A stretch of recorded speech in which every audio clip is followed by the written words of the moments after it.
خاک اور خون از قلم عزائے ذہان ایپیسوڈ 11۔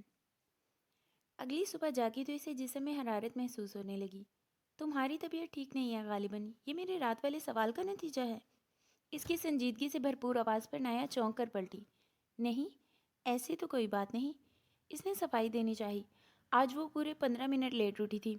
کیا سوچتا ہوگا، وہ یہاں آرام کرنے آئی ہے؟ اسے سب کی محسوس ہونے لگی۔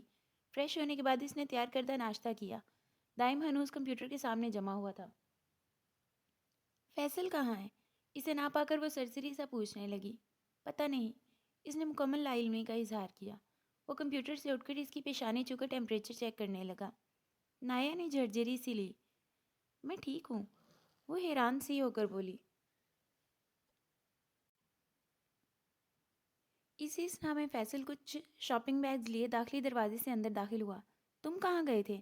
وہ دونوں اس کی جانب متوجہ ہوئے۔ شاپنگ پر گیا تھا، وہ کیا ہے نا، جنت آج کانسرٹ میں جا رہی ہے، اس لیے جہاں جنت وہاں ہم، وہ آنکھ دبا کر بولا۔ وہ ٹیبلٹ نایا کی ہتھیلی پر رکھی۔ میں کیا کروں اس کا؟ وہ الٹ پلٹ کر دیکھنے لگی۔ آپ ٹیبلٹ کھائیں اور آرام کریں، شام تک بالکل ٹھیک ہو جائیں گی۔ میں بالکل ٹھیک ہوں بابا، تم لوگ خواہ پریشان ہو رہے ہو۔ وہ شرمندہ سی ہوئی۔ یہاں کی سردی مذاق نہیں ہے۔ You have to be careful, اس نے سختی سے تاکید کی۔ مطلب اب وہ شام تک کوئی کام نہیں کر پائے گی۔ اف، وہ اتنی نازک مزاج تو ہرگز نہیں تھی جتنا وہ اسے سمجھ رہے تھے۔ اس نے خاموشی سے گولیاں نگل لیں۔ کہاں تک پہنچی جنت پر ریسرچ؟ وہ فیصل کی طرف متوجہ ہوئی۔ سمجھیں سب کچھ مل گیا ہمیں پیغامات میں سے۔ صرف اتنا اندازہ لگا پایا ہوں کہ محترمہ کی بہت ساری دوستیں ہیں جو دنیا بھر کے امیروں کی بگڑی اولادیں ہیں۔ اسے پارٹیز میں جانا بہت پسند ہے، نئے نئے کپڑے، نئے نئے کھانوں کا بہت شوق ہے۔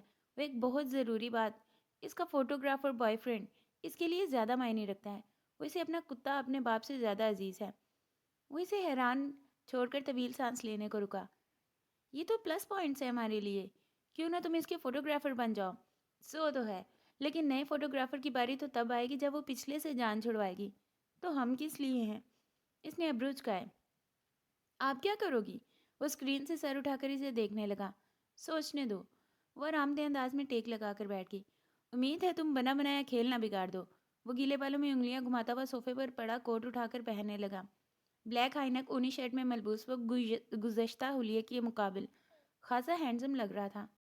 آپ ہمیشہ سے ہی اتنے ججمنٹل ہیں یا میرے لیے خاص رعایت ہے؟ فیصل منہ کے زاویے بگاڑتے ہوئے اسے گھورنے لگا۔ میں نہیں جا رہی کیا؟ نایا بمشکل اس کے چہرے سے نظریں ہٹا کر پوچھنے لگیں۔ نہیں، تم آرام کرو، آج ہم دونوں کافی ہیں۔ وہ سرسری سا بولتے ہوئے ضروری چیزیں اکٹھی کرنے لگا۔ ٹیک ریسٹ آفیسر، فیصل تاکید کرتے ہوئے باہر نکل گیا۔ اس نے کچھ بولنے کے لیے منہ کھولا ہی تھا کہ دونوں نے اپنی کہی اور باہر نکل گئے۔ وہ اکیلی رہ گئی۔ صبح ناشتے کی ٹیبل پر سبھی بجھے دل سے شریک ہوئے۔ فاتح کی گستاخی اور شائستہ بیگم کا بلا جواز انکار شاکرہ بیگم کی زبانی شاہین صاحب کو معلوم ہو چکا تھا، اس لیے انہوں نے اب سب کی موجودگی میں بات چھیڑنی چاہی۔ فاتح کہاں ہے؟ اسے بھی بلاؤ، مجھے سب کی موجودگی میں ضروری بات کرنی ہے۔ شاہین صاحب کی گمبھیر آواز خاموشی کو پاش کرتی ہوئی ٹیبل پر موجود سب کی سماعتوں تک پہنچی۔ میں نے بہت بار بلانے کی کوشش کی مگر وہ دروازہ، روشن نے کہنا چاہا مگر فاتح کو آتا دیکھ کر خاموش ہو گئی۔ فاتح خاموشی سے تصور بھائی کے برابر کرسی کھینچ کر بیٹھ گیا۔ کہاں تھے تم برخودار؟ صبح سے تمہارا دروازہ کھٹکھٹا رہے ہیں اور تم ہو کہ اپنی منمانیوں میں مصروف ہو۔ شاہین صاحب نے ضبط کیا۔ اوہ اچھا، آپ تھے کیا دروازے پر؟ سوری، مجھے پتہ نہیں چلا۔ وہ کیا ہے نا، آج سے پہلے کبھی اتفاق نہیں ہوا آپ میرے کمرے میں آئے، اس لیے یہ جواب نہیں دیا۔ وہ اپنے ازلی انداز میں کہتا صبح صبح نشتر چلانے سے باز نہیں آیا تھا۔ نوال نے شکوہ کر نگاہ اس پر ڈالی۔ وہ کتنا شفاق تھا۔ کل شام والے واقعے کے بعد سب لوگ اس کے لیے پریشان تھے، جس پریشانی کا صلہ فاتح سے پانا کم از کم ناممکن تھا۔ وہ کسی زیرو کی محبت کو خاطر میں لانے کا روادار ہی نہیں تھا۔ شاہین صاحب نے مٹھیاں بھینچی۔ مجھے تم سے ضروری بات کرنی ہے۔ سن رہا ہوں، وہ کپ لبوں سے لگاتا مصروف انداز میں بولا، جیسے اس وقت ناشتے سے ضروری اور کوئی کام ہی نہ ہو۔ نوال سر جھٹک کر جوس نکالنے لگی۔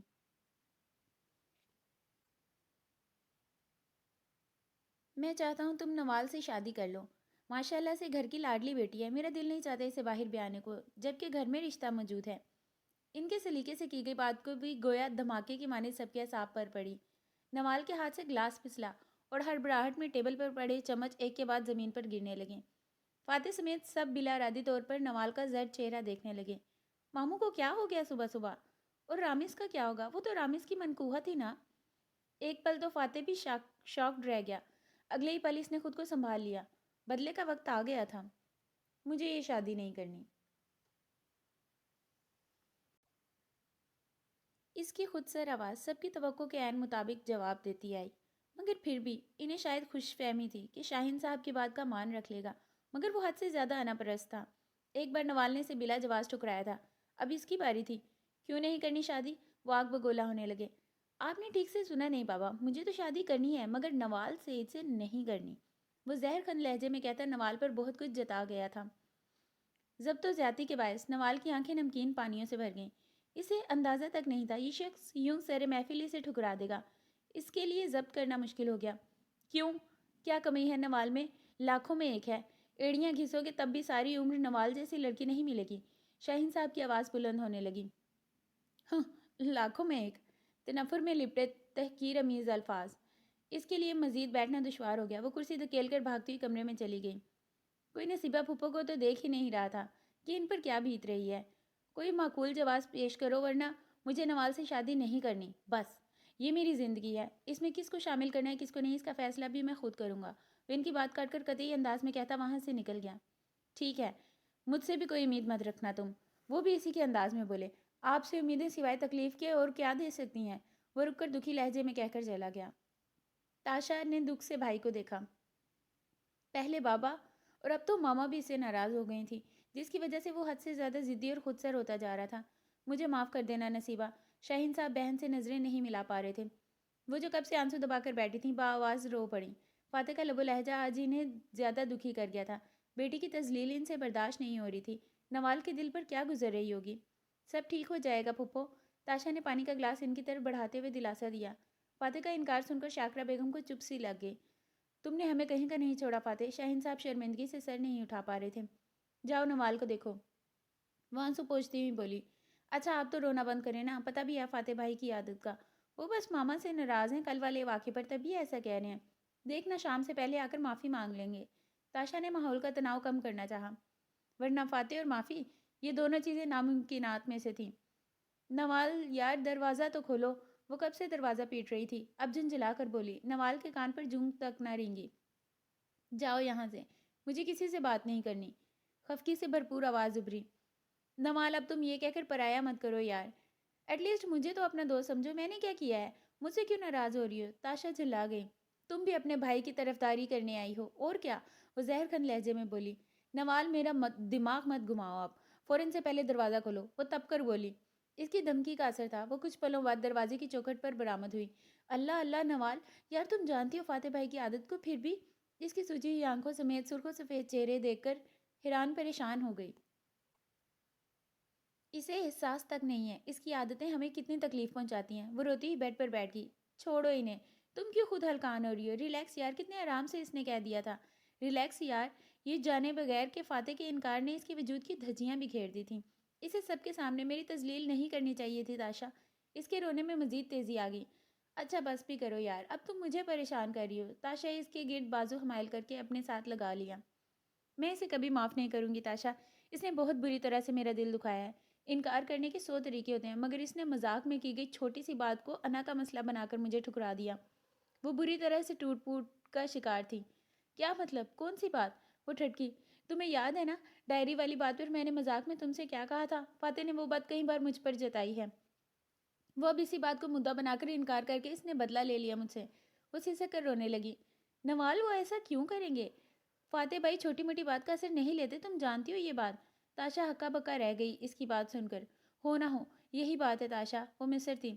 نوال تم بہت زیادہ سوچ رہی ہو، تم اپسیٹ ہو اس لیے میں تمہارا دل نہیں دکھانا چاہتی، ورنہ تم بہت چھوٹی بات کہہ رہی ہو۔ ان کے انکار کی وجہ اتنی چھوٹی نہیں ہو سکتی یار۔ تاشا ہنوز بے یقین تھی۔ نوال کو مزید کچھ کہنا بیکار لگا، سو وہ خاموش رہی۔ تم اب آرام کرو، میں یوسف بھائی کو دیکھ لوں، انہیں کل رات سے بہت تیز بخار ہے، اور پلیز رونا مت یار، سنبھالو خود کو۔ فاتح بھائی کا انکار توقعاتی تھا، پھر بھی تم رو رو کو برا حال کر رہی ہو۔ نصیبہ پھپھو الگ پریشان ہے۔ وہ دلاسا دے کر چلی گئی۔ کتنی آسانی سے اس شخص کی ذات سے وہ تو ہے ہی ایسا، اس کی تو عادت ہی ہے، کہہ کر بریت ذمہ ہو گئی تھی۔ تکلیف اور ٹھوکر کا عذاب اسے اکیلے ہی سہنا تھا۔ کاش اسے پاتے سے محبت نہ ہوتی، اس کے انکار پر نہ دل تڑپتا نہ اسے تڑپاتا۔ بے مقصد خلاؤں کو گھورتے ہوئے وہ ایک بار پھر سسک پڑی تھی۔ کانسرٹ میں اس وقت 40,000 سے زائد لوگ تھے۔ دائم اسٹریٹ کیفے پر ہی رک گیا تھا، تاہم فیصل کو اکیلے ہی آگے بڑھنا تھا۔ آج وہ پوری تیاری کے ساتھ آیا تھا۔ کیا صورتحال ہے وہاں؟ شیطانوں کی مجلس لگی ہوئی ہے کیپٹن، مت پوچھیں کیا ہو رہا ہے۔ فیصل ازلی سنسنی خیز انداز میں بولا، دکھاؤ مجھے۔ لیپ ٹاپ نظروں کے سامنے درست کرتے ہوئے اس نے کافی کا کپ لبوں سے لگایا۔ میری مانے تو مت دیکھیں، قبر کے سام بچھوؤں میں اضافہ ہوگا، آگے آپ کی مرضی۔ اس نے مخصوص گوگلز مطمئن بھرے انداز میں آنکھوں کے آگے جما لیے۔ دائم نے لب بھینچ کر اس کی فضول گفتگو پر تحمل کا مظاہرہ کیا۔ آگے بڑھتے رہو۔ لیپ ٹاپ کی سکرین پر کانسرٹ کی بھیڑ زیادہ فوٹیج کے مناظر چلنے لگے، جو خاصے غیر اخلاقی تھے۔ فیصل چھوٹے چھوٹے قدم آگے بڑھاتا بھیڑ میں جگہ بنانے لگا، لیکن اچانک سے لگنے والے دھکے نے اسے لڑکی کے کندھے پر ہاتھ رکھنے پر مجبور کر دیا۔ لڑکی جو ہاتھ میں سلش لیے کھڑی تھی، توازن بگڑنے سے سلش چھلک کر اس کے کپڑوں کو آلودہ کر گیا۔ You idiot! وہ غضبناک تیور لیے اس کی جانب پلٹی۔ اے خبردار، اگر انگریزی میں بدتمیزی کرنے کی کوشش کی، الٹے ہاتھ کا جھاپڑ جڑ دوں گا۔ بتا رہا ہوں، لحاظ نہیں کروں گا۔ میں وہ لڑکا نہیں ہوں جو بھیڑ کا فائدہ اٹھا کر لڑکیوں سے بدتمیزی کروں۔ ہاں، وہ تو غلطی سے ٹچ ہو گیا، آئی سمجھ؟ فیصل یکدم آنکھ بگولا ہونے لگا۔ You bastard! لڑکی کی قہر برساتی نظروں سے گھور کر واپس مڑ گئی۔ استغفر اللہ، توبہ توبہ، اتنی گندی گالی! سنا آپ نے کتنی گندی گالی دی اس نے مجھے؟ اس کی بے یقین آواز سن کر دائم نے سر پکڑ لیا۔ ان لوگوں کو کوئی فرق نہیں پڑتا تمہارے اچھے برے انٹینشن سے۔ چھوڑو فیصل، نظر انداز کرو اور آگے بڑھو، بے وقوف بچوں کی طرح ضد مت کیا کرو۔ دائم نے اسے جھاڑ پلائی۔ آگے بڑھو بول بول کر اسرائیل لے آئے اور کتنا آگے بڑھوں؟ زندگی میں بہت آگے بڑھنا چاہتا تھا، لیکن کن یہودیوں میں پھنس گیا ہوں یار میں۔ فیصل اندر تک جھنجھلا گیا تھا۔ دائم نے سختی سے لب بھینچے، اس کے اندر صبر کا مادہ ختم ہوتا جا رہا تھا۔ تمہیں تمہاری گاؤں والی مشوکا کی قسم! اسے ڈھیٹ بنتے دیکھ کر دائم کو بولنا پڑا۔ آیت کا نام لے کر بے بس کر دیتے ہو قسم سے۔ فیصل کے لبوں پر تبسم بکھرا۔ دائم کو زج کرنے میں الگ ہی مزہ تھا۔ مجھے وہ نظر آ گئی، اس نے دبی دبی سرگوشی کی۔ Be careful! اس کی نظروں میں مت آنا، اس کی ہر ہر حرکت پر نظر رکھو۔ جیسا آپ کہیں کیپٹن۔ اس نے جیب سے رومال نکال کر منہ ڈھانپ لیا تھا۔ یہ کانسرٹ انجوائے کرتی نظر تو نہیں آ رہی، اس کے ہاتھوں اور پاؤں کی حرکت نوٹ کرو، وہ بے چینی سے کسی کا انتظار کر رہی ہے۔ فیصل جو اتنا قریب سے نوٹ نہیں کر پایا تھا، دائم نے کیمرے کی آنکھ سے ہی نوٹ کر لیا تھا۔ تم ایک کام کرو، میں تمہیں میسنجز کی ڈیٹیل سینڈ کر رہا ہوں اور تم اس کے توسط سے جنت کو ٹھکانے لگا دو۔ جس سے وہ ملنے آئی ہے وہ شخص اس تک نہیں پہنچنا چاہیے جب تک کہ ہم اس کے بارے میں پتہ نہ لگا لیں، سمجھ گئے نا؟ بغور سن کر سر ہلاتے فیصل نے جیب سے فون نکال لیا۔ جنت کا فون اس وقت اس کی جیب میں ہی تھا، جس کا مطلب فون لاکڈ یا آف کر رکھا تھا، جس کے باعث وہ مطلوبہ شخص کو اطلاعی میسج نہیں کر پا رہی تھی۔ وہ لوگ فیصل کی صلاحیتوں سے قطعی بے خبر تھے، جو نہ صرف فون اس کا لاک فون آن کر سکتا تھا، بلکہ اس کے فون سے کسی کو میسج یا کال کے علاوہ اور بھی بہت کچھ کر سکتا تھا۔ ہیکر ایڈورڈ سنائڈین کی صلاحیتوں سے ماخوذ۔ کام ہو گیا کیپٹن، وہ سرشاری سے بولا۔ جنت کو وہیں چھوڑو، اس شخص کو تلاش کرو، کسی حال میں بھی اس تک نہیں پہنچنا چاہیے۔ مگر مجھے کیسے پتہ چلے گا وہ شخص کون سا ہے؟ وہ ہڑبڑا کر لوگوں کی بھیڑ کو چیرتا ہوا وہاں سے نکلنے لگا۔ تم پارکنگ تک پہنچو، میں ٹریس کر رہا ہوں اس کا نمبر۔ فیصل اگلے ہی پل تیزی سے لوگوں کے بیچ سے نکلنے لگا۔ او نو، اس نے اپنا فون آف کر دیا ہے، دائم مایوسی سے بولا۔ تو کیا ہوا؟ اس کے باوجود یہ کام بہت آسان ہے۔ فیصل رکا۔ تمہارے لیے ہوگا، میں اسے زیادہ نہیں کر سکتا، مجھے بس اتنا ہی آتا ہے۔ وہ جھنجھلایا۔ آپ بس 5 منٹ دیں مجھے، نمبر ٹریس کرنا بہت آسان تھا، بشرط کہ نمبر آن ہوں۔ لیکن فیصل کی صلاحیتیں اس کے کہیں آگے کا سفر کرتی تھیں، اس لیے تو وہ لوگ اسے اپنے ساتھ لائے تھے تاکہ ناممکن کو ممکن بنا سکیں۔ 5 منٹ کا وقت نہیں ہے، وہ تمہارے ہاتھ سے نکل جائے گی۔ میں کہہ رہا ہوں اس شخص کا پیچھا کرو تو کرو، وہ قطعی انداز میں کہتا اٹھ کھڑا ہوا۔ او گاڈ، اس نے مجھے دیکھ لیا شاید۔ وہ فوراً سے نیچے جھکا۔ پارکنگ سے گاڑی پک کر لو، اس کا پیچھا کرو، میں بھی وہیں آتا ہوں، دائم کچھ پریشانی سے بولا۔ وہ سر ہلاتا ہوا اس گاڑی کے پیچھے بھاگا جہاں وہ شخص سوار ہوا تھا، تیزی سے مطلوبہ کار کی طرف بڑھا اور اس کا پیچھا کرنے لگا۔ آپ غلط سمت جا رہی ہیں۔ G P S voice guide navigator سے نسوانی آواز اس کی سماعتوں سے ٹکرائی۔ وہ مشکل نظر انداز کیے ڈرائیونگ پر دھیان دینے لگا۔ بھیڑ زدہ سڑکوں پر کسی کا تعاقب کرنا انتہائی رسکی کام تھا۔ آپ غلط سمت جا رہے ہیں، آواز پھر سے آئی۔ گوگل اسے نہ جانے کس راستے پر پہنچانا چاہتا تھا۔ مجھے نہیں جانا اس طرف، میں اپنی مرضی سے جاؤں گا، الو کی پٹھی۔ وہ جھلا اٹھا۔ ہیلو کیپٹن، مجھے کب تک اس کا پیچھا کرنا ہوگا؟ وہ تو رک ہی نہیں رہا۔ کیپٹن، ہیلو، سن رہے ہیں نا آپ؟ اس کا دھیان کچھ سیکنڈ کے لیے بٹا اور زبردست تصادم کے نتیجے میں گاڑی دوسری گاڑی سے ٹکرا گئی۔ اوہ نو! اس کے منہ سے بے ساختہ ادا ہوا۔ ناردرن اسٹریٹ یہاں سے 2 کلومیٹر کے فاصلے پر ہے، مہربانی کر کے دائیں طرف مڑ جائیں۔ چپ! ایک دم چپ! سالی کمینی! اس نے آگ بگولا ہو کر زوردار مکہ اسکرین پر رسید کر کے دھاڑیں ڈال دیں۔ آواز آنا بند ہو گئی، مگر ٹریفک پولیس کو اپنی طرف آتا دیکھ کر فیصل کے ہاتھ پیر پھول گئے۔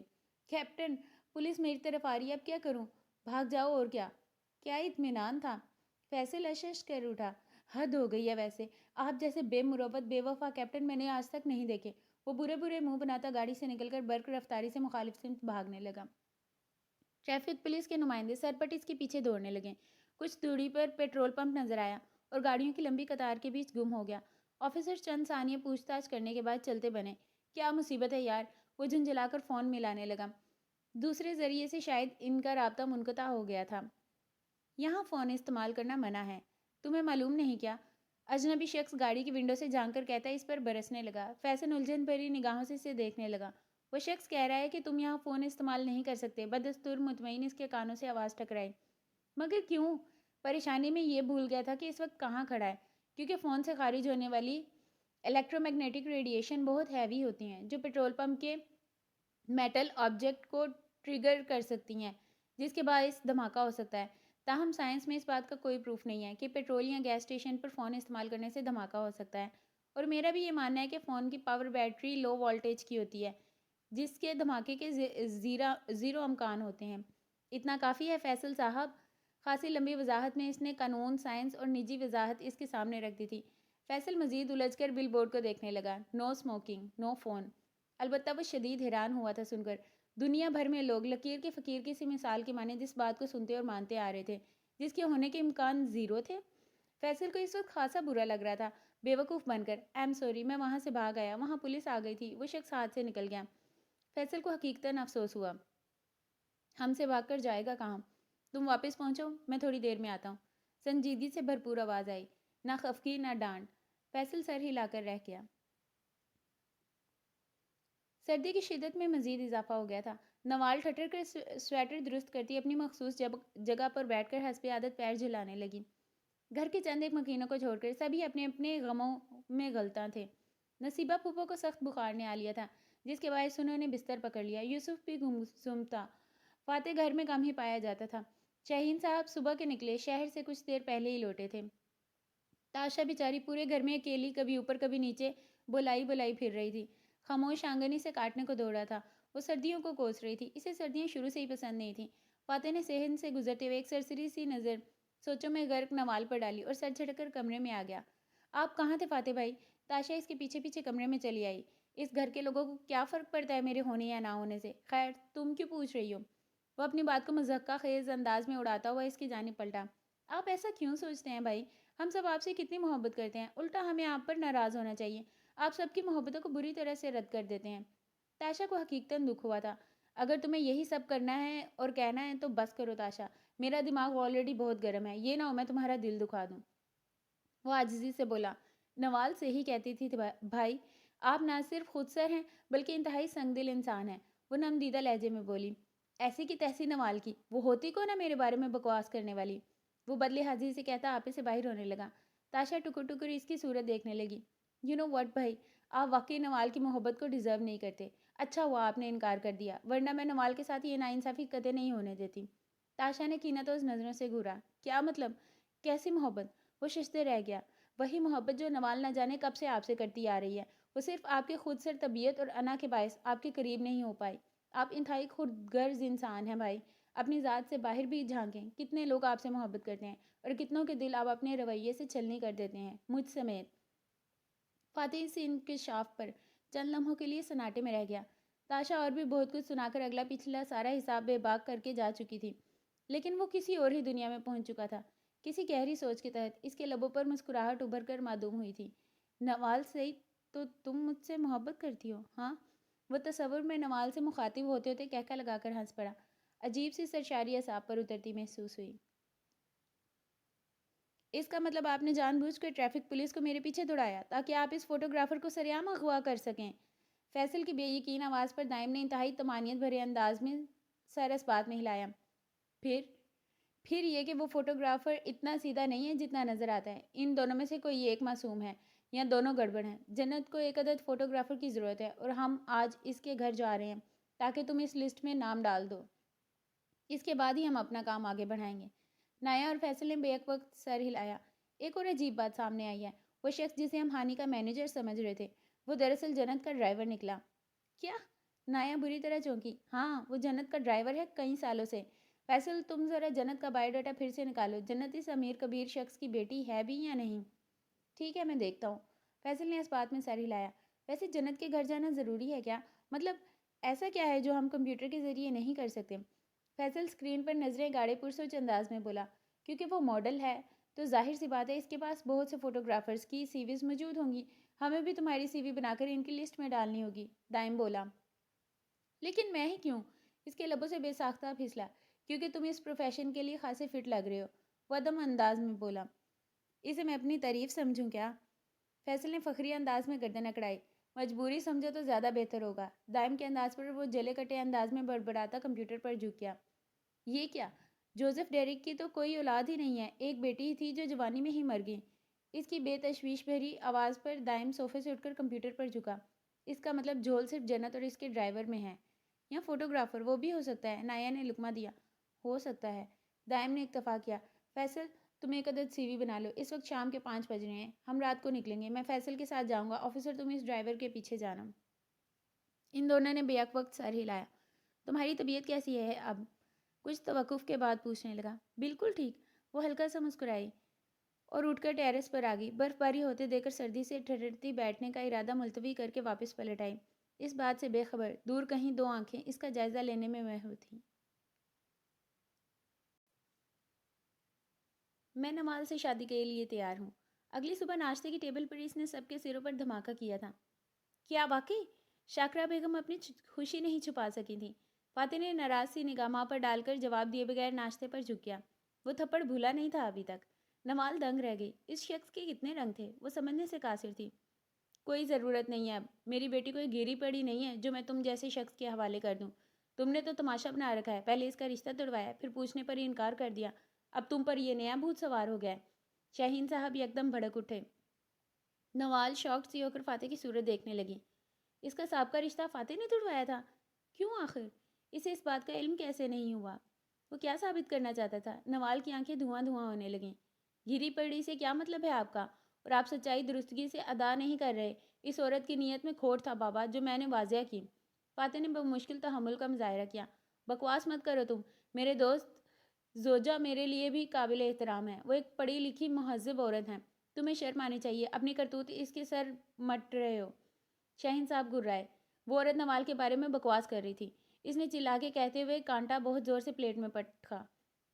نوال پے در پے ہوتے انکشافات پر بے حال سی ہو کر کبھی شاہین ماموں تو کبھی فاتح کو دیکھنے لگیں۔ نصیبہ پھوپھو سہم کر رہ گئیں۔ وہ ہرگز نہیں چاہتی تھیں ان کی ذات باپ بیٹے کے بیچ تناؤ کا باعث بنے۔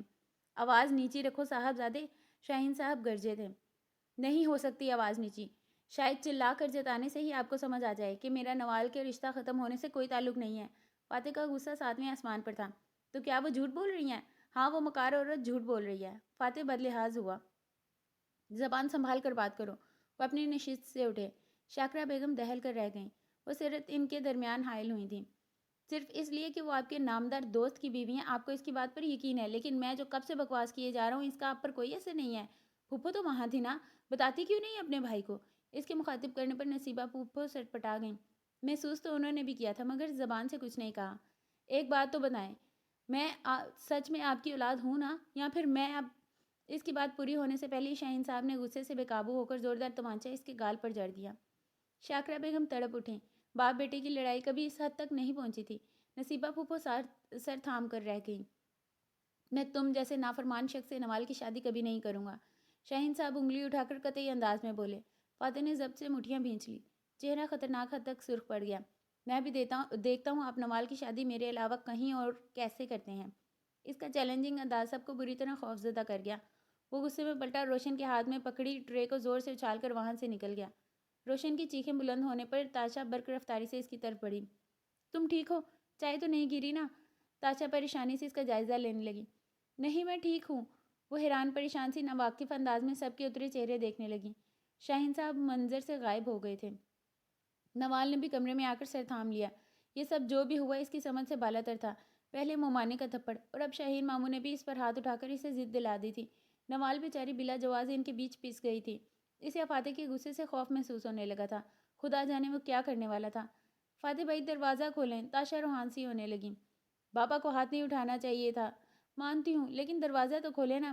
بھلا ہمارا کیا قصور ہے؟ اماں بہت پریشان ہو رہی ہیں بھائی۔ اس نے تھکے تھکے سے انداز میں دروازے سے ماتھا ٹکایا۔ اب تم بھی زخموں پر نمک چھڑکنے آ گئی ہو تاشا۔ چلی جاؤ یہاں سے ورنہ میں برا پیش آؤں گا۔ وہ انتہائی تیش سے بولا۔ بھائی میں تو بس، اس نے کہنا چاہا۔ پلیز جاؤ یار یہاں سے، اب کی بار وہ دھاڑا تھا۔ تاشا کی آنکھیں نمکین پانیوں سے بھر گئیں۔ وہ غم و غصے سے بند دروازے کو گھورتی واپس پلٹ گئی۔ انا پرست انسان کی انا کو چوٹ پہنچتی ہے۔ وہ خود بھی غصے کی آگ میں جل رہا تھا اور اب ساتھ جڑے ہر رشتے کو بھی تکلیف پہنچا رہا تھا۔ تاشا جا چکی تھی۔ وہ ہنوز بالوں کو مٹھیوں میں جکڑے اضطراری کیفیت میں پاؤں زوروں سے ہلانے لگا۔ غصہ تھا کہ کم ہونے میں نہیں آ رہا تھا۔ دل چاہ رہا تھا آگ میں سارا جہان پھونک ڈالے۔ نوال سعید، تمہاری وجہ سے آج مجھے دوسرا تھپڑ پڑا ہے۔ تمہیں یہ بہت مہنگا پڑے گا۔ وہ غصے میں نہ جانے کیا کیا سوچنے لگا۔ پھر اشتعال کو دبانے کی خاطر اٹھا اور گاڑی کی چابی لے کر کمرے کے بیک ڈور سے باہر نکل گیا۔ دل میں مصمم میں ارادہ کر لیا تھا کہ اب کچھ دن اس گھر کے مکینوں کو اپنی شکل نہیں دکھائے گا۔ اسی طرح وہ تینوں اگلے دن رات کے اندھیرے میں جنت قدوسی کے بنگلے میں خفیہ طور پر گھس چکے تھے۔ حیرانی کی بات تو یہ تھی وہاں کوئی زیرو تک موجود نہیں تھی۔ 400 پھیلے اندھیرے اور سناٹے نے ان کا استقبال کیا۔ اسی اسنا میں گیٹ پر ایک چمچماتی کار آ رکی۔ ان کے مقابل عمارت میں محو انتظار نایا نے کھڑکی کے پردے ہٹا کر یہ منظر دیکھا اور اس خالی عمارت سے باہر نکلنے لگی۔ اچانک اسے غیر معمولی سے احساس ہوا۔ دیکھا دیکھی کسی کی فولادی گرفت نے اس کی گردن کے گرد کلائی کی گرفت تنگ کر دی۔ اس کے لبوں سے دبا دبا سے احتجاج خارج ہونے لگا۔ آفیسر، سب ٹھیک ہے نا؟ جنت کی جانب بڑھتے وہ دونوں غیر معمولی آواز پر بری طرح سے چونکے۔ چھوڑو مجھے، وہ اپنے دفاع میں سر توڑ کوشش کرنے لگی۔ دائم اور فیصل خطرہ بھانپ کر مقابل عمارت کی طرف دوڑنے لگے جہاں بہت سے مصنوعی ماسک والے چہروں نے ان کا استقبال کیا۔ یہ حملہ اتنا اچانک تھا کہ انہیں سوچنے کا وقت ہی نہیں ملا۔ دائم نے اسے بچا لیا تھا ورنہ آج وہ دم گھٹنے کے بعد مر چکی ہوتی۔ فیصل گھبرا کر کمرے کے دروازے کے پیچھے چھپ گیا تھا۔ یہ لوگ کون ہیں؟ بن بلائے مہمان۔ وہ تینوں اسی پوزیشن پر چھپ کر ان کا مقابلہ کرنے کا منصوبہ ترتیب دینے لگے۔ وہ لوگ جو بھی تھے ان کی آمد سے پہلے ہی بلڈنگ میں چھپ کر بیٹھے تھے اور موقع تلاش کر رہے تھے۔ یہ فرائی پین نیچے کرو گی یا رپنزل کی طرح ہر آنے والے شخص کو ذہنی مزور کر کے چھوڑو گی؟ نایا کے کان میں چشمہ آلے پر طنزیہ جملے ابھرے۔ یہ تو آنے والی شخصیت پر ڈیپینڈ کرتا ہے۔ ویسے حیرت کی بات ہے نا، ایک انٹیلیجنس آفیسر کے پاس اتنا وقت ہوتا ہے کہ وہ کارٹون دیکھ سکے۔ وہ بلا کی حاضر دماغ تھی۔ دائم اس کی بات پر ہلکا سا ہنسا۔ اپنی بیٹی کو کمپنی دینی پڑتی ہے۔ ریئلی؟ اسے جیسے یقین نہیں آ رہا تھا۔ آپ کا ٹارگٹ بھاگ رہا ہے آفیسر، فیصل نے کمرہ لاک کرنے کے بعد کھڑکی سے نیچے جھانکتے ہوئے کہا اور باہر نکل کر تیزی سے سیڑھیاں چڑھتا اگلے فلور پر جانے لگا۔ لو اپنے رشتہ داروں کو سنبھالو، میں اس کے پیچھے جا رہی ہوں۔ اس نے اپنے تئیں فرائی پین فیصل کی طرف اچھالا۔ وہ بر وقت کیچ نہیں کر پایا، نتیجتاً پین اس کی پیشانی پر آ لگا۔ اوئے ماں، آپ لوگوں کو فرسٹریشن نکالنے کے لیے میں ہی ملتا ہوں کیا؟ درد سے بلبلاتا ہوا سر تھامے درد کی ٹیسیں دباتا اسے کوسنے لگا۔ میں اس ڈرائیور کے پیچھے جاتا ہوں، تم لوگ اس ایریا کو کور کرنا۔ ابھی اس نے پیشگوئی کی ہی تھی کہ فیصل بات کاٹ کر بول پڑا۔ محترمہ تیزگام جا چکی ہیں۔ یہ لڑکیاں اتنی جذباتی کیوں ہوتی ہیں؟ دائم بڑبڑایا اور فون ملا کر کان سے لگایا۔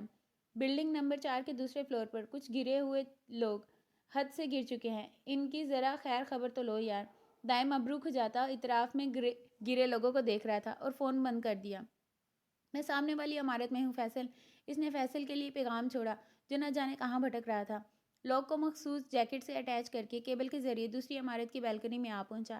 فیصل ہانپتا ہوا سیڑھیاں پھلانگ کر عمارت کے اگلے حصے میں پہنچا تو خالی کھڑکی اس کا منہ چڑھا رہی تھی، یعنی وہ اس پار چلا گیا تھا۔ جلدی آؤ، اس سے پہلے کوئی اور آ جائے۔ میں پھر بتائی دیتا ہوں، میں کوئی سرکس کا جوکر ہوں، نہ ہی آپ کی طرح ٹرینڈ ایجنٹ کیپٹن۔ کچھ تو خیال کیا کریں، کوئی دوسرا طریقہ ڈھونڈیں، میں گر کے مر جاؤں گا۔ وہ نیچے جھانک کر اونچائی سے گھبرا کر بولا۔ آنا ہے تو آؤ ورنہ مرو ادھر ہی۔ دائم نے بے مروتی کی حد کر دی تھی۔ یہ جنت مجھے جہنم میں پہنچا کے دم لے گی، اس نے کڑ کر سوچا۔ دائم کی بے مروتی اسے اس وقت چابک کی طرح لگی تھی۔ اس نے غیر تحفظ کا مظاہرہ کیا۔ باتیں بگاڑنا بند کرو اور جلدی آؤ، وقت بہت کم ہے۔ اس کا لہجہ سخت ہو گیا۔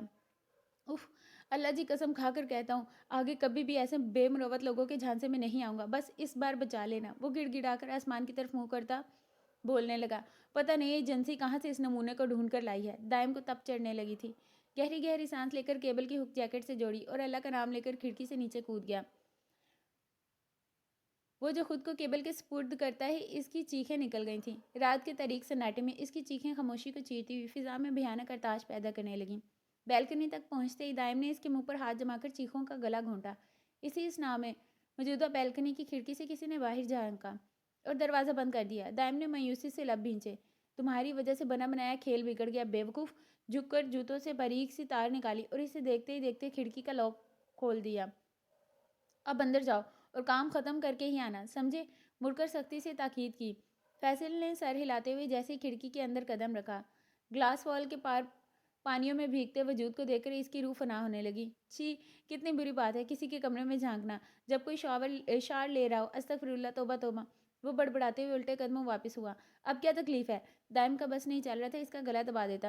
کیپٹن، قسم سے مجھ سے نہیں ہوگا یہ، اگر اس نے مجھے دیکھ لیا تو، اور ویسے بھی کسی کے کمرے میں اس وقت تانکا جھانکی کرنا اخلاقیات کی توہین ہے، میں نہیں جاؤں گا۔ دائم نے ضبط سے لب دانتوں تلے دبائے۔ تم مشن پر آئے ہو، خالہ کے گھر نہیں آئے۔ جاتے ہو یا میں تمہیں اس عمارت سے دھکا دے کر شہید قرار دے دوں۔ اس دھمکی پر وہ انتہائی بے-چارگی سے دائم کو دیکھنے لگا۔ خدا نخواستہ آپ پر بھی ایسا وقت آ سکتا ہے۔ وہ نیم آمادہ ہوا۔ یہ نوبت نہ آئے اس لیے اپنی بیوی کو پہلے ہی طلاق دے کر فارغ کر چکا ہوں، اس لیے تمہارے خدشات بیکار ہیں۔ اب جاؤ۔ انتہائی تلخ حقیقت اس نے تمسخر اور طنز میں لپیٹ کر اس کے منہ پر دے ماری۔ فیصل اس انکشاف پر حیرت سے دیدے پھاڑ کر دیکھنے لگا۔ سمجھ نہیں پا رہا تھا زیادہ حیران کس بات پر ہونا ہے، اس کے شادی شدہ ہونے پر یا طلاق یافتہ ہونے پر۔ اس کے چہرے پر چھائی تاریکی سنجیدگی۔ فیصل دیکھ کر ڈر گیا، خاموشی سے مڑا اور محتاط قدم اٹھانے لگا۔ اس سے پہلے وہ ڈاکومنٹس اور لیپ ٹاپ کو چھیڑتا، جنت کمرے میں موجود ہیولے کو دیکھ کر چیخی۔ فیصل گھبرا کر اس سے بھی تیز چیخا تھا۔ دائم نے تحمل سے سانس طویل کھینچی۔ اب اسے شاید کوئی پیش قدمی کرنی تھی۔ اس نے اگلے ہی لمحے اس کی مخصوص رگ دبا کر اسے بے ہوش کر دیا۔ میری شکل کیا دیکھ رہے ہو؟ یا اب بھی رائتا پھیلانا باقی ہے؟ جاؤ جلدی سے کام مکمل کرو۔ دائم دبا دبا گھرا کر جنت کو اٹھا کر بیڈ پر لیٹانے لگا۔ چند ثانیے گزرے اور اپنا کام دکھا کر وہاں سے رفو چکر ہو چکے تھے۔ نایا نے بھی ٹرانسمیٹر ڈرائیور اور گاڑی میں فکس کر دیا تھا اور اس کے فون میں بھی۔ وہ بآسانی اس کے فون کالز ٹریس اور سن سکتے تھے۔ واپسی کے وقت تاہم اندھیرا تھا، مگر اس کی چھٹی اس بار بار اسے کہہ رہی تھی کہ وہ کسی کی نظروں کے حصار میں ہے۔ اس نے ظاہر نہیں ہونے دیا اور خاموشی سے واپس کاٹیج آ گئی۔ کون لوگ تھے وہ، کچھ پتہ چلا؟ وہ لانگ کوٹ اتارتے ہوئے پرسوچ انداز میں پوچھنے لگی۔ پتہ چل جائے گا، کچھ گھنٹوں تک تفتیش جاری ہے۔ جواب دائم کی طرف سے آیا تھا۔ تم لوگوں کو ایسا نہیں لگا جیسے کوئی ہمارا پیچھا کر رہا تھا؟ وہ الجھن بھرے انداز میں پوچھنے لگی۔ دونوں رک کر اسے دیکھنے لگے۔ نہیں تو آپ سے کس نے کہا؟ میری سکس سینس نے۔ وہ صوفے پر بیٹھ گئی۔ آپ کی سکس سینس رات کے گھپ اندھیرے میں بھی کام کرتی ہے کیا؟ فیصل نے اس کی بات ہنسی میں اڑائی۔ نایا جواباً خاموش رہی۔ تم لوگوں کو یاد ہے میں نے کہا تھا یہاں سے کچھ دوری پر انڈین اپنی فلم کی شوٹنگ کر رہے ہیں، وہ لوگ اب وہاں نہیں ہیں۔ اس کی بات پر توڑ جوڑ کرنے کے بعد اب وہ بولا تھا۔ وہ دونوں انتہائی حیرانی سے دائم کو دیکھنے لگے، جس نے منٹوں میں نتیجہ اخذ کر لیا تھا۔ کیا خیال ہے؟ وہ نایا کی جانب متوجہ ہوا۔ کیا کہا جا سکتا ہے، ان کے بارے میں ہم کچھ نہیں جانتے، حتیٰ کہ ان کے چہرے تک نہیں دیکھے ہم نے۔ اندازہ لگانا بہت مشکل ہے۔ نایا نے کہا، ہو سکتا ہے وہ ایجنٹ ہوں یا ہانی سے کوئی تعلق ہو۔ فیصل کی آنکھیں حیرت سے ابل کر باہر آنے لگیں۔ ہو سکتا ہے ان میں سے کوئی بھی ایجنٹ نہ ہو۔ حد درجہ طمانینت بھرے انداز میں دائم کا جواب سن کر وہ پلٹ کر کمپیوٹر پر جھک گیا۔ دوسرے لفظوں میں تم یہ کہنا چاہتے ہو ہانی کو علم ہو چکا ہے ہماری موجودگی کا، اس لیے اس کے لوگ ہمیں فالو کر رہے ہیں۔ نایا الجھ کر رہ گئی تھی، جبکہ دائم کا دماغ کوئی منصوبہ ترتیب دینے لگا۔ ڈاکٹر صاحبہ، اٹھیے۔ کل تو آپ نے ناک میں دم کیا ہوا تھا، گھر جانے کی رٹ لگا رکھی تھی، اب یہاں خواب خرگوش کے مزے لوٹ رہی ہیں۔ درباس نے جھک کر پانی کے چھینٹے اس کے منہ پر مار کر جگانا چاہا۔ وہ جو پہلے سے ہی موقع کی تلاش میں تھی، سائڈ ٹیبل سے پانی کا جگ اٹھا کر اس کے اوپر اچھال کر برق رفتاری سے بھاگی اور دروازہ باہر سے لاک کر دیا۔ What the hell!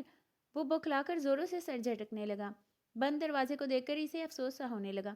بے وقوف لڑکی! وہ زہر لب بڑبڑا کر گیلے بالوں کو جھٹکنے لگا۔ امارا جو ایک بار بھاگی تو پھر مڑ کر نہیں دیکھا۔ روڈ سے اسے ٹیکسی مل گئی تھی۔ اس نے گھر پہنچ کر فیروزہ کو کرایہ ادا کرنے کا کہا اور اپنے کمرے میں آ کر ہی سکون کا سانس لیا۔ بابا کہاں ہیں فیروزہ؟ وہ بے تابی سے پوچھنے لگی۔ جی وہ تو آج صبح اسلام آباد گئے ہیں، کہہ رہے تھے ایک آدھ ہفتہ لگے گا انہیں۔ وہ سب چھوڑیں، آپ بتائیں کیسا رہا آپ کا ٹرپ، کہاں کہاں گئے آپ لوگ؟ فیروزہ پرجوش سی ہو کر پوچھنے لگی۔ وہ جو بالوں کو مٹھیوں میں قید کیے پریشان سی بیٹھی تھی، حد درجہ حیرانی سے چہرہ اٹھا کر دیکھنے لگی۔ دماغ تو نہیں چل گیا تمہارا فیروزہ؟ کیسی ٹرپ؟ تمہیں پتہ بھی ہے میں کہاں سے آ رہی ہوں؟ لو جی، آپ ٹرپ پر گئی تھی، آپ کے سارے دوست واپس آ گئے، لیکن آپ اور ماہین بی وہیں رک گئیں۔ صاحب بتا رہے تھے کہ آپ کچھ دنوں تک آ جائیں گی۔ فیروزہ کی باتیں سن کر وہ دنگ رہ گئی۔ یہ تم کیسی باتیں کر رہی ہو فیروزہ؟ ماہین تو مر چکی تھی، اس کی آنکھوں کے سامنے سے گولی ماری گئی تھی۔ باجی لگتا ہے آپ تھک گئی ہیں، میں آپ کے لیے چائے اور پین کلر لے کر آتی ہوں، وہ کہہ کر اٹھ گئی۔ ہمارا ہنوز شوق کی پوزیشن میں بیٹھی رہی۔ اسے سمجھ نہیں آ رہا تھا بابا نے فیروزہ سے جھوٹ کیوں بولا ہے۔ وہ بال لپیٹ کر سیڑھیاں پھلانگتی نیچے آئی اور کریڈل اٹھا لیا، مگر اسے مایوسی کا سامنا کرنا پڑا۔ احسان صاحب فون نہیں اٹھا رہے تھے۔ وہ فون کریڈل پر پٹک کر واپس اپنے کمرے میں آ گئی۔ یہ سب کیا چل رہا تھا، کچھ سمجھ نہیں آ رہا تھا۔ دماغ کی رگیں پھٹنے کے قریب تھیں۔ اس نے سر جھٹک کر شاور لیا اور لباس تبدیل کر کے پین کلر کھائی، کمفرٹر کھینچ کر لیٹ گئی۔ بار بار کسی کا گمبھیر لہجہ اس کے کانوں میں گونجنے لگا۔ وہ اپنے بیڈ روم میں بھی غیر محفوظ سا محسوس کرنے لگی خود کو۔ اس نے مجھے اتنی آسانی سے کیوں جانے دیا؟ اس نے بے چینی سے کروٹ بدلی۔ رامز کے کبھی معذرت خواہ تو کبھی محبت سے لبریز پیغامات سے موصول ہو رہے تھے۔ نوال نظر انداز کرنے کے سوا اور کر بھی کیا سکتی تھی؟ شائستہ بیگم کی طرف سے صاف انکار ہو چکا تھا۔ ان کے بلا جواز انکار نے سب سے زیادہ تکلیف نوال کو پہنچائی تھی۔ میں تمہارے گھر کے پچھلے حصے کی طرف ہوں نوال، پلیز ایک بار میری بات سن لو۔ اللہ اکبر، دیکھو تو ذرا نوال، رامز کا کیا میسج آیا ہے؟ روشن کی شاکڈ آواز پر اس نے فون اس کے ہاتھ سے جھپٹا۔ یہ لڑکا پتہ نہیں کیا چاہتا ہے اب۔ ماں تو انکار کر چکی ہیں، مگر لگتا ہے بیٹا بھی زمانے بھر میں رسوا کروا کے چھوڑے گا۔ وہ زردگی سے بولتی فون سلیب پر پٹک کر کھڑکی سے پچھلے حصے کا منظر دیکھنے لگی۔ سنو نوال، مت جانا، کیا پتا وہ کسی ارادے سے آیا ہو۔ روشن کو خوف محسوس ہوا۔ نوال اس کا تفکر بھرا چہرہ دے کر رہ گئی۔ جانا تو پڑے گا روشن، اس شخص کا دماغ ٹھکانے لگانا ضروری ہے، ورنہ یہ پتہ نہیں کب تک مجھے ایسے ہی تنگ کرتا رہے گا۔ وہ سینے پر پھیلا دوپٹہ سر پر اوڑھنے لگی۔ تم کہتی ہو ٹھیک ہے، لیکن مجھے بہت ڈر لگ رہا ہے یار۔ تم کسی سے ذکر مت کرنا، اگر کوئی میرا پوچھے تو کہہ دینا میں اپنے کمرے میں ہوں۔ وہ کہہ کر ارد گرد جائزہ لے کر باغیچے میں آ گئی۔ رامز کا حلیہ اس وقت واقعی قابل رحم تھا۔ وہ نہ چاہتے ہوئے بھی نرم پڑ گئی۔ اب تم کیا چاہتے ہو رامز؟ ایسے مجھے یہاں بلا کر تمہاری ماں نے بلا جواز اس رشتے سے انکار کر دیا۔ میں نے تم سے شکوہ تک نہ کیا، لیکن اس کے باوجود تم میرے پیچھے پڑے ہو۔ خدا را اب بس کر دو، چلے جاؤ یہاں سے۔ یہ سب تمہارے لیے آسان ہوگا نوال، میرے لیے بہت مشکل ہے، بلکہ یوں کہو ناممکن ہے۔ میں نے تم سے محبت کی ہے یار، زندگی میں پہلی بار۔ میں تمہیں کسی طرح چھوڑنے کے لیے تیار نہیں ہوں۔ میں امی کو منا کر دوبارہ تمہارے گھر بھیجنا چاہتا ہوں۔ تم پلیز ایک بار تو اپنے گھر والوں سے بات کرو، انہیں کہو مان جائیں۔ وہ ملتجی ہوا۔ یہ ناممکن ہے رامز، میرے لیے آج تک ماموں ہی سارے فیصلے کرتے آئے ہیں، اور مجھے ان کی محبت پر کوئی شک نہیں ہے۔ وہ جو بھی فیصلہ کریں گے مجھے منظور ہوگا۔ اس نے دو ٹوک کہا۔ ایسے تو مت کہو یار، کم از کم تم تو میرا ساتھ دو۔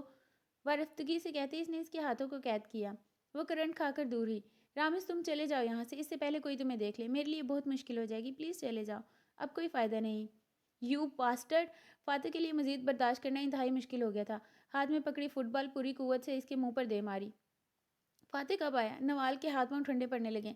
فاتح چھوڑو اسے، جانے دو۔ اچھا تمہیں بڑی تکلیف ہو رہی ہے، تم سے تو میں بعد میں نپٹتا ہوں۔ وہ رامز کو کالر سے گھسیٹتا ہوا وہاں سے لے جانے لگا۔ نوال کو یاس نے آ گھیرا۔ وہ اپنی حرکت پر پچھتانے لگی۔ فاتح اس حرکت کا کیا رنگ نکالے گا؟ اس نے پریشانی سے سر تھام لیا۔ کیا کیا تم نے اس کے ساتھ؟ اس کا لال بھبو کا چہرہ دے کر نوال ٹھٹک گئی۔ اس کی کھال ادھیڑ کر اپنے کمرے کا قالین بنوا لیا تو میرا نام فاتح نہیں، اور تم یہ جو گری ہوئی حرکت کر رہی تھی نا اس کے ساتھ یہاں اندھیرے میں، اب اگر میں گھر والوں کو بتا دوں؟ بکواس بند کرو، تمہیں کوئی حق نہیں پہنچتا تم میرے بارے میں اس طرح کی باتیں کرو۔ وہ مجھے کئی دنوں سے میسج کر رہا تھا اور میں صرف یہاں اس کا دماغ ٹھکانے لگانے آئی تھی۔ اگر یقین نہ آئے تو خود دیکھ لو۔ وہ فون اس کے سامنے پٹک کر وہاں سے نکلتی چلی گئی۔ اس کا چہرہ لہو ٹپکا رہا تھا۔ فون کو تیش کے عالم میں پھینک کر وہ زور سے اس پر ضربیں لگانے لگا۔ رات کا نہ جانے کون سا پہر تھا۔ اس کا ذہن دھیرے دھیرے بیدار ہونے لگا۔ کسی احساس کے تحت وہ خوفزدہ سی ہو کر اٹھ بیٹھی۔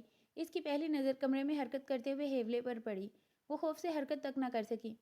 تم تو اندھیرے میں سونے کی عادی نہیں تھی، لگتا ہے عادتیں بدل لی تم نے۔ ایک مانوس سی آواز سناٹے زدہ ماحول میں گونجی۔ کون؟ امارا کا چہرہ لٹھے کی مانند سفید پڑ گیا۔ تمہارا شوہر۔ انتہائی طمانینت بھرے انداز میں وہ پلٹ کر بولا۔ امارا کا دل قید پنچھی کی مانند پھڑ پھڑانے لگا۔ اس نے حسب عادت سینے پر ہاتھ مارتے ہوئے لاکٹ کو مٹھیوں میں جکڑنا چاہا جو غائب تھا۔ تم اسے بہت پیچھے چھوڑ آئی تھی، شاید اب تمہیں ضرورت نہیں رہی۔ اس نے افسوس بھری سانس لے کر لاکٹ اس کی طرف بڑھایا۔ ابراہیم! اس کی آواز کب کب آئی؟ وہ صدیوں کے بعد اس کی آواز سن رہی تھی۔ ایک پل کے لیے لگا وہ کوئی خواب دیکھ رہی ہے، اگلے پل آنکھ کھلے گی اور سب حقیقت سے برعکس ہو جائے گا۔ ابراہیم، تم واقعی زندہ ہو؟ بے یقینی ہی بے یقینی تھی۔ آنسو ٹوٹ ٹوٹ کر اس کے گالوں پر پھسلنے لگے۔ تمہیں خوشی نہیں ہوئی مجھے دیکھ کر؟ اس نے لاکٹ دوبارہ مٹھی میں دبا کر خفگی سے کہا۔ امارا تو جیسے اسے سن ہی نہیں رہی تھی۔ اس کی سماعتیں مفلوج ہو چکی تھیں۔ وہ بے اختیار اس سے لپٹ گئی۔ تم کہاں چلے گئے تھے؟ تمہیں احساس بھی ہے میں نے تمہیں کتنا یاد کیا؟ اس کی سسکیاں عروج پر تھیں۔ سب بتاؤں گا، مجھے چھوڑو تو صحیح۔ اس کے لہجے میں کوئی گرم جوشی نہیں تھی۔ دل تو چاہ رہا تھا سالوں کا غبار ابھی اسی وقت نکال دے، مگر اس نے خود پر جبر کیے رکھا۔ البتہ وہ اس کے لیے طویل سزا مقرر کر چکا تھا، جس میں وہ کسی قسم کی نرمی برتنے کا حامی نہیں تھا۔ امارا اسے کسی طور چھوڑنے پر آمادہ نہیں تھی۔ اسے جانے کیوں خوف لاحق تھا؟ وہ پھر سے چلا جائے گا۔ اچھا رونا تو بند کرو یار امارا۔ ابراہیم نے اسے تھام کر خود سے الگ کیا۔ تم کہاں چلے گئے تھے اور کب آئے؟ تم نے بتایا نہیں، نہ ہی تم مجھ سے ملنے آئے، اور پھر سے رو دی۔ ایک تمہیں ہی میری خبر نہیں تھی، میں تو ایک پل بھی تم سے غافل نہیں تھا، وہ شکوہ کن لہجے میں بولا۔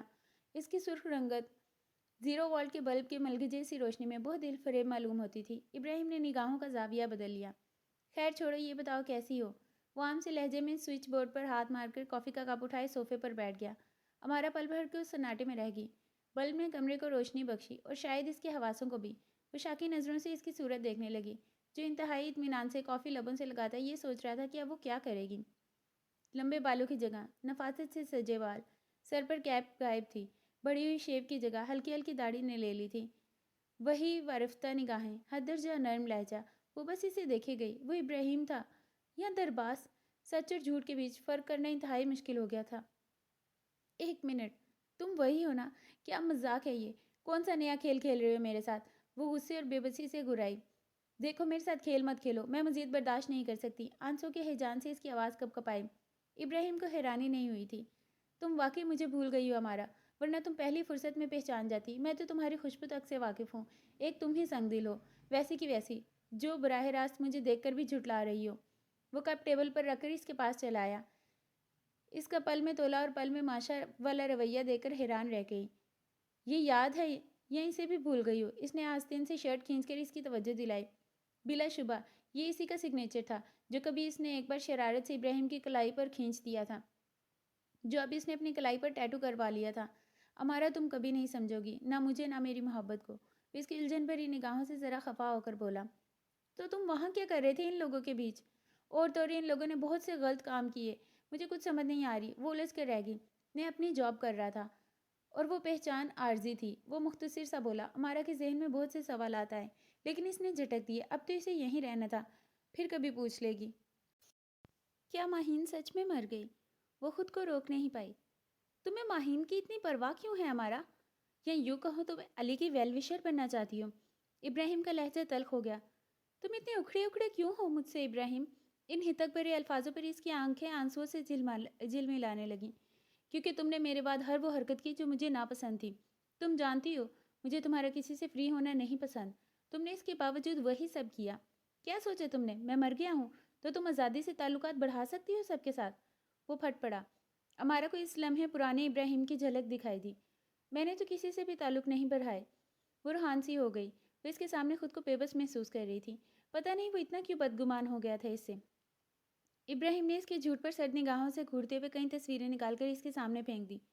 امارا کی نظروں کے سامنے بے ساختہ ویٹر کا چہرہ آنے لگا، جس نے علی کے ہاتھ پر چائے گرا دی تھی۔ وہ ویٹر تم تھے؟ اس نے پھٹی پھٹی نگاہوں سے دیکھا۔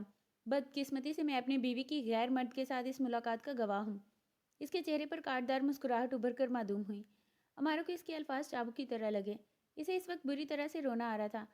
اسے کچھ کہنے کی خاطر منہ کھولا ہی تھا کہ ابراہیم کا فون بجنے لگا۔ وہ اٹھا اور باہر نکل گیا۔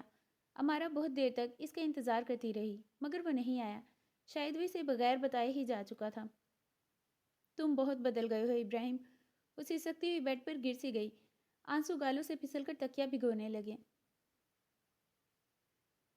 اگلی صبح کی خوش آئند بات یہ تھی کہ انہیں جنت کی جانب مثبت جواب موصول ہو چکا تھا۔ وہ انہیں سارا ڈیٹا موصول کر چکے تھے جو تضفات کے بینک کے لاکرز میں موجود تھا۔ اب مسئلہ یہ تھا، اگر وہ لاکر سے کوئی چیز نکال لیتے تو بینک کی انتظامیہ اسی لمحے مطلوبہ شخص کے سیل فون پر آگاہی کا پیغام دے دیتی، اور انہیں اس بات کا خدشہ تھا کہ جنت اور اس کا ڈرائیور دونوں ہی ہانی کے ایجنٹ ہیں۔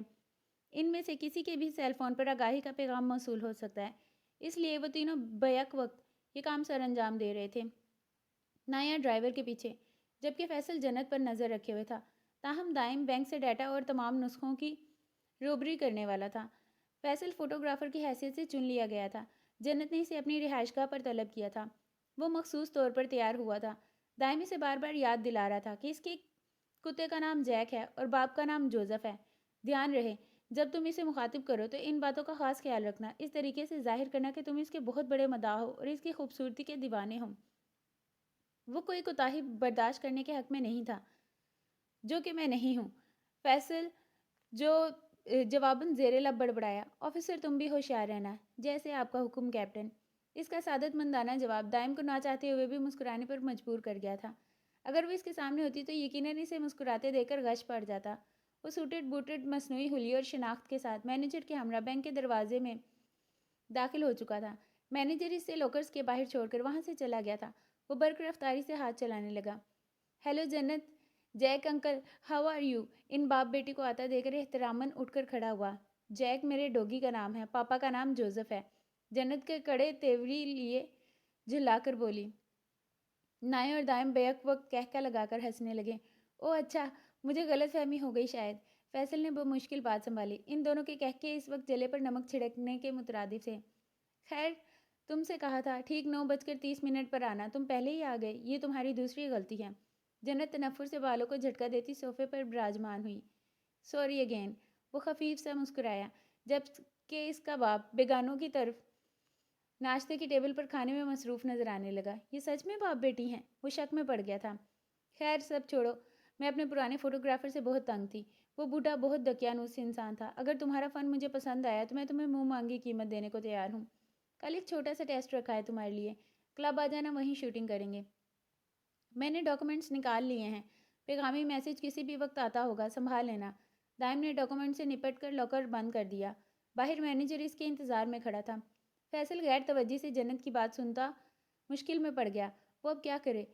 فون جنت کی گود میں پڑا تھا۔ ملازمہ کو جوس لاتے دیکھ کر اس نے نامحسوس طریقے سے پیر کو حرکت دیتے ہوئے قالین فرش پر تہس نہس کر دیا تھا۔ ملازمہ کا پاؤں بری طرح سے پھنس گیا اور جوس چھلک کر جنت کے نفیس کپڑوں کو آلودہ کر گیا۔ بے وقوف جاہل عورت، وہ چیختی ہوئی وہاں سے اٹھ گئی۔ ملازمہ گھبرا کر صفائی کا سامان لینے دوڑی تو فیصل نے فون اپنے قبضے میں لے لیا۔ ٹیکسٹ ملا؟ دائم مینیجر کے ہمراہ چلتا ہوا راہداری کی دوسری طرف مڑ گیا۔ ہاں، مگر فون پر پاس ورڈ ہے، کم از کم 15 سیکنڈ لگیں گے۔ وہ دبی دبی سرگوشی کرتا پلٹ کر ایک نظر لاتعلق بیٹھے اس کے باپ پر ڈال رہا تھا۔ انہیں تم پر شک بھی نہیں ہونا چاہیے، آخر کو تمہاری صلاحیتیں کس کام کی ہیں؟ دائم گاڑی میں آ بیٹھا۔ نایا بھی اس شخص کے آفس سے نکل آئی۔ فیصل باقی رہ گیا تھا۔ ہیل کی ٹک ٹک پر وہ گھبرا کر مڑا۔ کیا کر رہے ہو تم میرے فون کے ساتھ؟ کچھ نہیں، میں دیکھ رہا تھا یہ کام کر رہا ہے یا نہیں، اس میں پانی نہ چلا گیا ہو۔ وہ اطمینان سے کہہ کر فون اسے تھمانے لگا۔ ہمارا کام مکمل ہو چکا ہے فیصل، اب جنت سے جان چھڑاؤ اور واپس آ جاؤ۔ اس کے اگلے پیغام پر وہ آہ بھر کر رہ گیا۔ آپ اپنے سابقہ فوٹوگرافر کو کتنی قیمت ادا کرتی تھی؟ اب تو وہ ایسی حرکت کرنے پر آمادہ تھا کہ جنت خود اسے اٹھا کر گھر سے باہر پھینک دیتی۔ ایک شوٹ کا 5 لاکھ؟ بس 5 لاکھ؟ پھر تو مجھے بھی 5 لاکھ دیں گی۔ اس کا یکدم بدلتا انداز جنت کو پریشان کر گیا۔ میں نے تمہیں کہا نا، اگر تمہارا فن مجھے پسند آ گیا تمہیں منہ مانگی قیمت دوں گی، جنت تڑک کر بولی۔ اس منہ پر آپ مجھے منہ مانگی قیمت دیں گی؟ فیصل نے انگلی اس کے میک اپ زدہ چہرے کی طرف اٹھائی۔ بکواس بند کرو اور دفع ہو جائے یہاں سے۔ جنت تو بھڑک اٹھی تھی۔ ٹھیک ہے چلا جاتا ہوں، لیکن سچ منہ موڑنا تو خود کو دھوکہ دینے کے برابر ہے ڈیئر جنت۔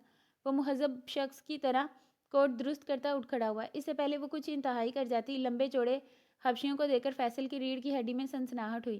فیصل بھاگ لے اب، ورنہ بھاگنے کے قابل نہیں رہے گا تو، اس نے خود سے کہا اور داخلی دروازے سے نکلتے ہی سر پر دوڑ لگا دی۔ تو پھر کیا فیصلہ کیا بابا آپ نے؟ کچھ گھنٹے پہلے ہونے والے واقعے کا شائبہ تک نہ تھا اس کے چہرے پر۔ تقریباً سب ہی نے ایک بار رک کر اسے دیکھا۔ نوال کا منہ حلق تک کڑوا ہو گیا تھا اس کی بات پر۔ میرا فیصلہ سیدھا اور صاف ہے، نوال کی شادی تم سے نہیں ہوگی۔ شاہین صاحب کی ضد برقرار تھی۔ فاتح کے لبوں پر مسکراہٹ ابھر کر معدوم ہوئی۔ پوچھ سکتا ہوں ایسے کون سے سرخاب کے پر لگے ہوئے محترمہ نوال صاحبہ میں جن کی میں حفاظت نہیں کر سکتا؟ وہ چڑھتی نگاہ نوال پر ڈال کر طمانیت سے شاہین صاحب کی طرف متوجہ ہوا۔ نوال سرتاپا سلگ گئی۔ تم اپنی حرکتیں ٹھیک کر لو پہلے، باقی باتیں تو دور کی بات ہے۔ شاہین صاحب گھور کر بولے۔ اوکے، میں اپنی حرکتیں ٹھیک کرنے کے لیے تیار ہوں۔ اور کچھ؟ وہ جیسے آج انہیں منانے کے موڈ میں تھا۔ نوال سمیت سب لوگ کھانا چھوڑ کر اس بدلاؤ پر عجیب نظروں سے دیکھنے لگے۔ جیسے صبح اٹھ کر معمول کے کام کرنا، آفس جانا، گھر والوں کی ضروریات کا خیال رکھنا، لیکن تمہیں اس نامراد فٹ بال سے فرصت ملے تب نہ منظور ہے۔ وہ دو بدو بولا۔ شاہین صاحب حیران رہ گئے۔ اس کے چہرے پر چھائی سنجیدگی اور لہجے کی پختگی پر وہ چونکے تھے، یعنی تھپڑ نے اثر دکھا دیا تھا۔ وہ دل ہی دل میں مسکرائے۔ مجھے ایسا لگ رہا ہے جیسے میں کسی آفس میں جاب انٹرویو کے لیے بیٹھا ہوں اور آپ شرطوں پر کھیلنے والے کھڑوس باس کی طرح بیہیو کر رہے ہیں بابا۔ میں ساری باتیں مان تو رہا ہوں، کچھ تو بولیں۔ انتہائی سادہ لہجہ اور ملتجی نگاہیں۔ نوال پر حیرت کے پہاڑ ٹوٹ پڑے۔ وہ بس اسے دیکھ کر رہ گئی۔ یہ وہی مغرور فاتح تھا؟ شاہین صاحب اس کے انداز پر ہلکا سا ہنسے۔ بھئی میں کیا کہہ سکتا ہوں، آخری فیصلہ نصیبہ کا ہی ہوگا۔ وہ جو بےتابی سے فیصلے کا منتظر تھا، ان کا جواب سن کر لمبی سانس کھینچ کر خود کو ڈھیلا چھوڑ دیا۔ اب آپ بھی اسی آفس میں سیکرٹری کے عہدے پر فائز ہوں گی جو معاملہ لٹکانا فرض سمجھتی ہے، وہ اپنے مخصوص انداز میں بولا۔ وہ ہنس پڑی۔ بھلا میں کیوں معاملہ لٹکاؤں گی بیٹا؟ اگر شاہین بھائی راضی ہیں تو میں ان کی رضامندی سے خوش ہوں۔ نصیبہ پھوپھو سادگی سے گویا ہوئی۔ لیکن مجھے فاتح سے شادی نہیں کرنی اماں، وہ ہمت جٹا کر آخر کار بول پڑی۔ فاتح کی گفتگو انجوائے کرتے نفوس اچانک سے سنجیدہ ہو کر اسے دیکھنے لگے۔ تاشا کا دل کیا اس بات پر نوال کا سر پھوڑ دے۔ بے وقوف لڑکی، تم چپ رہو نوال، میں پھوپھو سے بات کر رہا ہوں۔ کیا شان نیازی تھی، اس پر نگاہیں غلط ڈالے بغیر بولا۔ گویا جتا دیا گیا کہ اس کی بات کی کوئی وقت نہیں تھی۔ نوال کے تن بدن میں آگ لگ گئی۔ اماں میں نے کہا نا مجھے، اس نے بولنا چاہا۔ تم چپ رہو نوال، اگر بھائی کو کوئی اعتراض نہیں تو مجھے بھی نہیں ہے، وہ قطعی لہجے میں بولی۔ بس پھر کیا تھا؟ فاتح کے خوبصورت چہرے پر فاتحانہ مسکراہٹ تیرنے لگی۔ وہ اب بولو والی نگاہوں سے بغور اس کے چہرے کا جائزہ لینے لگا، جس پر چھائی مایوسی اور بے بسی سے مزہ دے گئی۔ بھائی نوال کو بھی تو بولنے دیا جائے۔ شاہین ماموں کی آواز پر وہ متوجہ ہوئی، لیکن اماں کی گھورتی نگاہوں نے اس کی زبان پر تالے لگا دیے۔ وہ آنسو دباتی کرسی دھکیل کر وہاں سے نکلتے ہی چلی گئی۔ فاتح کی مسرور کر نظروں نے بہت دور تک اس کا پیچھا کیا۔ چلیں تو پھر کل ہی نکاح رکھتے ہیں۔ اس نے سب کے سروں پر دھماکہ کیا۔ کیا؟ فاتح بھائی ایسے بھی کیا بے صبری ہے، شادی کے بھی کچھ اصول ہوتے ہیں، کچھ تیاریاں کرنی ہوتی ہیں۔ تاشا پھٹ پڑی۔ نوال صحیح کہہ رہی ہے، اس گھر میں صدیوں بعد شہنائی بجنے والی ہے۔ بھائی کوئی جلد بازی نہیں ہوگی، ہم اپنے نوال کو دھوم دھام سے رخصت کریں گے۔ تصور بھائی خوش دلی سے گویا ہوئے۔ آپ تو بڑے ہی بے وفا نکلے تصور بھائی، پارٹی بدل لی۔ تاشا کو صدمہ ہوا۔ میں اور ہبا لڑکی والے ہیں، تصور بھائی نے جتایا۔ تو بس پھر نصیبہ پھوپھو، اماں، یوسف بھائی، بابا، ہم سب لڑکے والے ہیں، وہ بھی دو بدو بولی۔ پہلے پوچھ تو لو وہ تمہاری طرف ہے بھی یا نہیں؟ وہ میری طرف ہیں۔ بھائی بتائیں آپ لوگ۔ ان کی باتیں فاتح کے علاوہ سبھی انجوائے کر رہے تھے۔ فاتح کی طبیعت پر یہ گفتگو گراں گزر رہی تھی، سو وہ خاموشی سے اٹھ کر کمرے میں آ گیا۔ کسی سوچ کے تحت اس نے فون پر نمبر ملا کر کان سے لگایا۔ کیسے ہیں ابراہیم بھائی؟ میں ہینڈسم۔ آپ بتائیں، اگر مصروف نہیں تو مل سکتے ہیں، آپ کو ایک خوشخبری سنانی ہے۔ اس کی خوشی لہجے سے آیا تھی۔ ٹھیک ہے میں کچھ دیر تک آتا ہوں۔ فون کان سے ہٹا کر وہ جس لگا کر بیڈ پر گر گیا، جیسے بہت بڑا مارکا سر کرنے کے بعد جشن کا خواہش مند ہو۔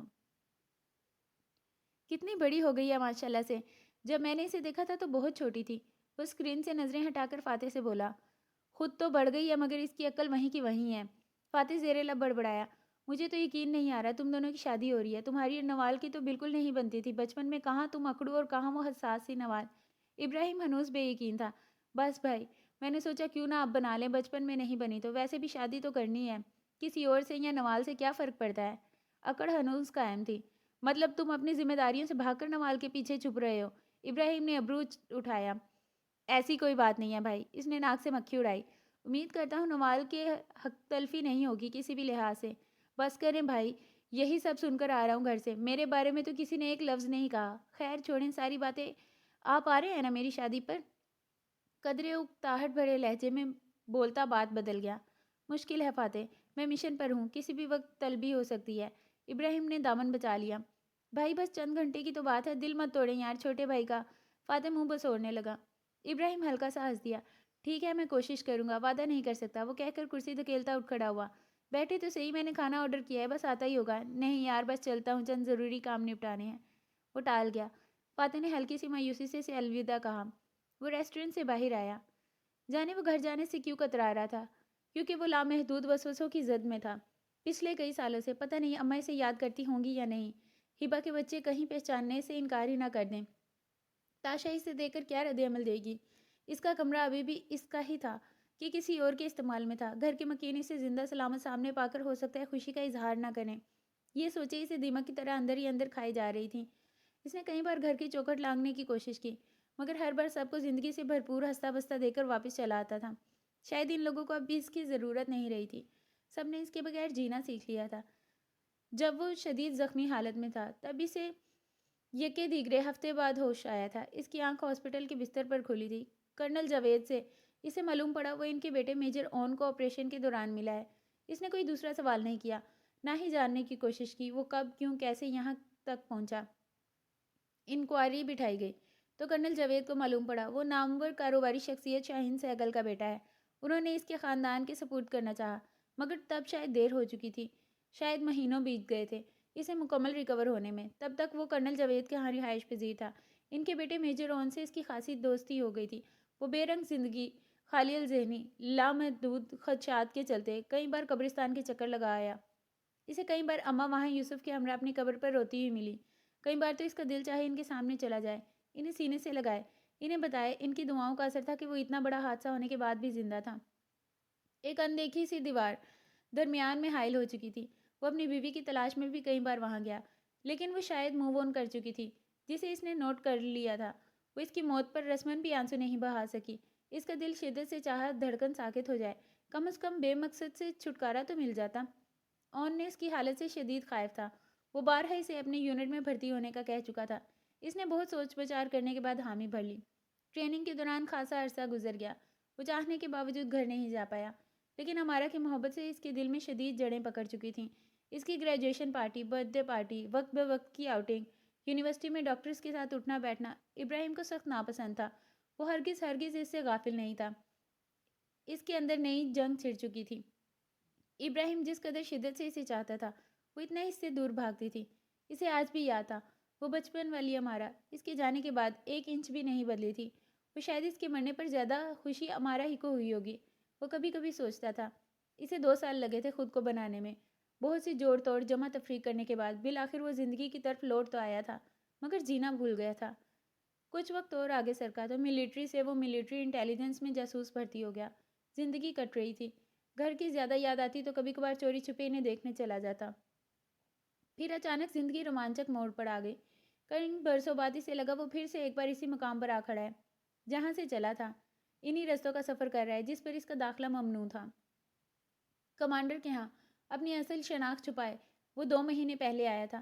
اچانک ایک دن گولی لگنے پر حاکم اسے ہاسپٹل لے آیا۔ اسے اندازہ نہیں تھا اس کی ملاقات یوں امارا سے ہو جائے گی، لیکن اس سے بھی شدید صدمہ اسے تب ہوا جب امارا نے اسے پہچانا تک نہیں۔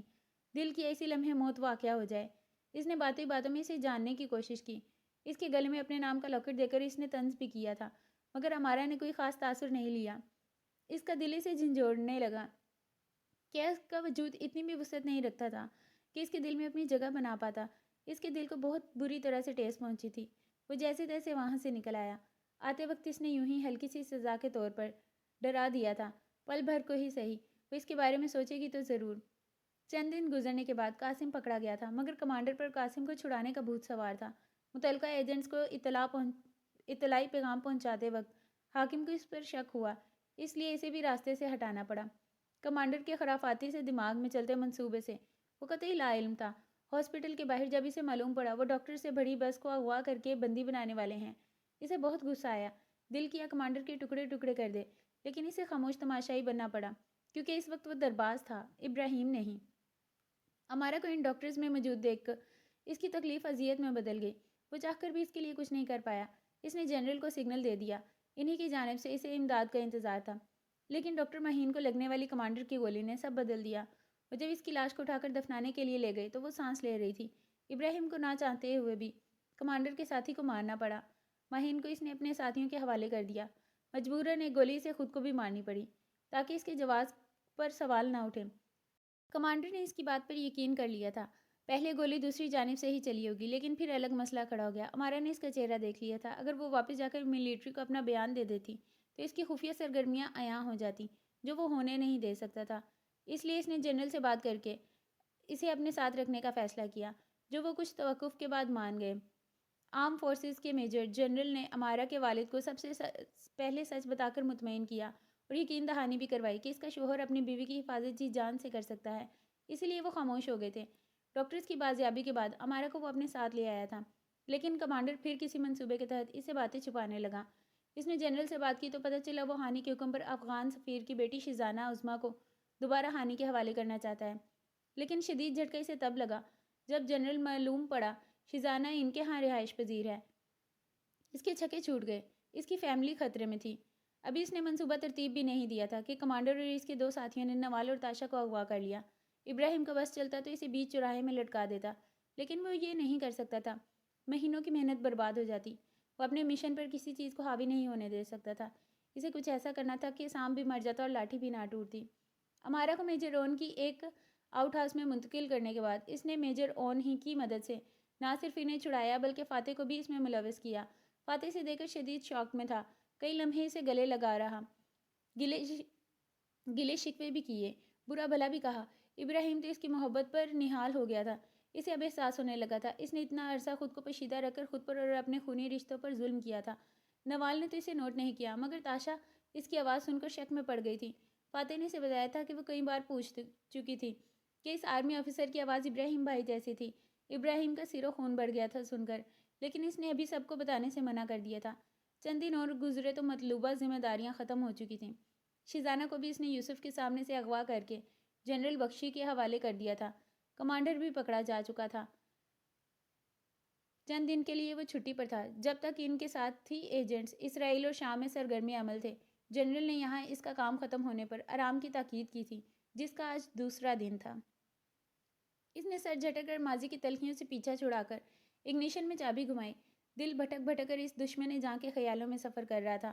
وہ اسے کل بنا بتائے ہی آ گیا تھا، کیا پتہ وہ اس کی منتظر ہو۔ اس نے دل ہی دل میں سوچا اور حتمی انداز میں گاڑی اس کے گھر کے راستے پر ڈال دی۔